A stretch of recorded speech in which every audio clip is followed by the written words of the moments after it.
কোনো কিছু ভালো না বাবারা। অতিরিক্ত যেরকম খালি যেরকম হেডের ব্যথা শুরু হয়ে যায়, অতিরিক্ত কোনো কাজ কাম করলে এটার ফল দিয়ে লাগতো, অতিরিক্ত সময় নষ্ট করলে এটারও ফল দিয়ে লাগতো।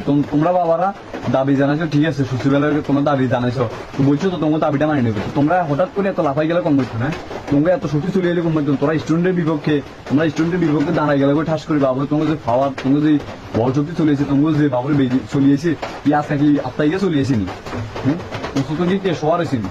শোয়ার হয়ে তোমরা স্টুডেন্টের উপর স্টুডেন্ট আইলো শান্তিপূর্ণ আন্দোলন তুমগুলো কথাবার্তা কইলো, তোমরা কি আছে চুজ করে এগুলোর উপর লাঠি চার্জ করে শুরু করে দিলে। হ্যাঁ, টিএসসিতে তোমরা গেলা, ঠিক আছে, তোমরা এখানে বলছো, তোমরা এখানে বসবে, তোমার দাবি আছে, দাবি বলছো তো পালন করবো।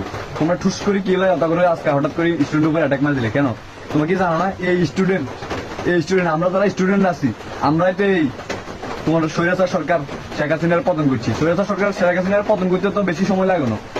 হ্যাঁ, এর মতো সরকার পতন করে না। তোমরা কেন আমগো